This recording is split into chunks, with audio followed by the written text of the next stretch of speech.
bu ma ci jógee ci loolu maa ngi nuyu sama naataango yi nga xam ne tey ñoo ñëw teew si fi tey ngir taataan li nga xam ne moom laa bëgg a wax jëmale ko ci réew mi maa ngi am mbégte lool nag ci macha allah naataango yi ni ñu ñëwee am naa ci mbégte lool parce que dafay wane même bu dul sax li ñu bokk li ñu seq buy métier bi dafay wane farlu gi nga xam ni sama naataango yi am nañ ko ci déglu li may wax te mu jëm ci réew mi. conférence de presse bi nag nii la tëddee dafa am lu ma bind lu ñuy woowee texte liminaire boo xam ne ci français laa ko bind dama koy lire ci français incha allah su ma noppee ma traduire ko ci wolof su ma noppee am na listu fukki média yoo xam ni bind nañ ko en tout cas junior mi ngi koy bind nii ñu poser ay questions suñu paree ma répondre ci questions yi yëpp bu questions yi pare nag ñu yëkkati mbooloo mi ndax am na ay télé yoo xam ne ñoo am contrainte dem préparer seeni éléments pour journal donc loolu moo tax donc mesdames et messieurs, je vais commencer cette conférence de presse par la lecture d'un texte liminaire. Très chers confrères, je voulais, après la parution du tome 1 de Macky Sall face à l'histoire, regagner mon trou pour me plonger dans la rédaction du tome 2. Un tissu de mensonges et de falsifications sciemment tissé m'en a empêché. Des fake news fabriqués par une redoutable machine de désinformation inquiètent mes amis et proches au Sénégal et à l'étranger, alors que Dieu merci, il ne se passe rien de tout le scénario catastrophe qui a été présenté. Je me devais donc de me soumettre au présent exercice de clarification.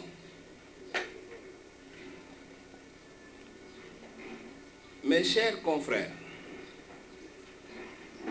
il y a un mois, paraissait Macky Sall face à l'histoire, passage sous scanner d'un pouvoir africain.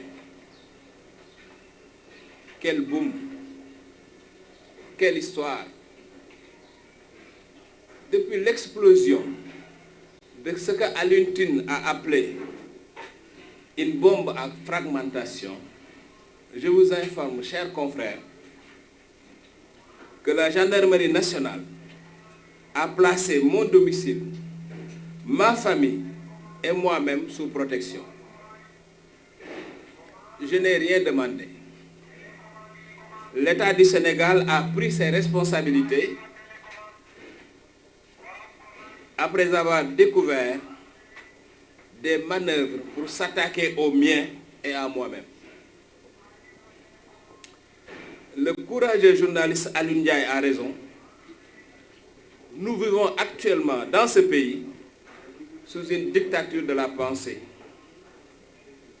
Mais moi, Cheikh Yérim Seck, j'ai décidé de ne pas me soumettre.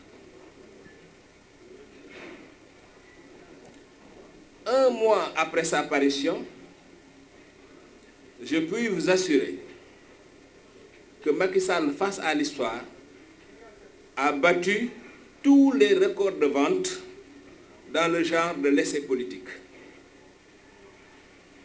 Plusieurs milliers d'exemplaires ont été écoulés en dépit du sabotage commercial qui a consisté pour un kidam identifié à Paris à balancer sur le net la version PDF de l'ouvrage. Destiné à nuire, ce geste a fini par rendre service. tous les Sénégalais sachant lire, qui n'ont pu se procurer la version papier, ont eu la possibilité de consommer le livre sur le net. Cela me donne d'ailleurs une idée pour la vulgarisation du tome 2 à paraître. Ce qui m'importe en effet, c'est moins de gagner de l'argent que d'être lu.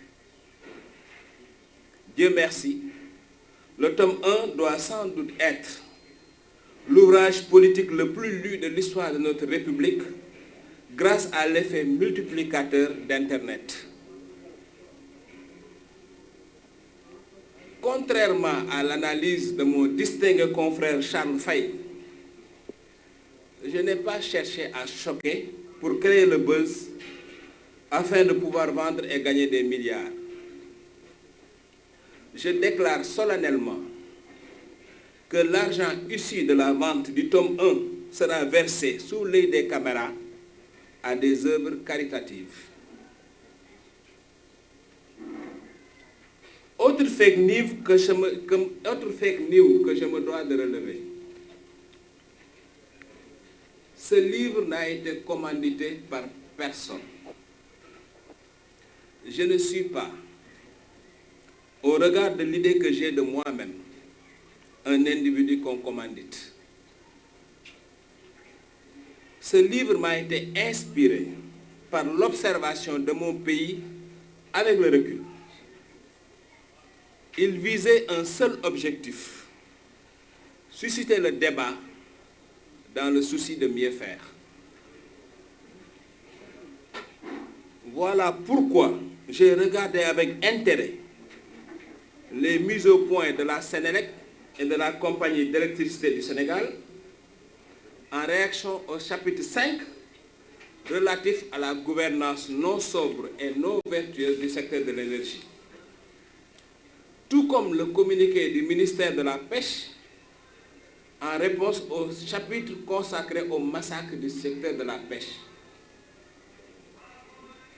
Le député Mamadou Lamine Diallo ayant initié des commissions d'enquête parlementaires sur la base des chapitres 5 et 9 du livre, le Sénégal saura donc qui a dit la vérité au sujet de l'énergie et de la pêche. Les commissions d'enquête, je pense, vont me départager avec la Sénélec, avec CES et avec le ministère de la Pêche. J'ai lu avec respect les textes du chroniqueur MLD et de l'expert pétrolier Abdoulatif Kane, même s'ils ont été critiques envers mes écrits. En revanche, je laisse à leur sort ceux dont les pères et mères ont enfanté des insulteurs. Quel drame que celui d'une mère d'avoir mis au monde un insulteur pour le compte de l'enfant d'une autre femme. C'est un vrai drame ça, c'est plus qu'un drame, c'est une tragédie. Le paroxysme du mensonge a été atteint avec la fake news du divorce entre Astou Dione et moi. Je rectifie une autre information tout aussi mensongère. Je n'ai pas été convoqué, contrairement à la une de ce journal,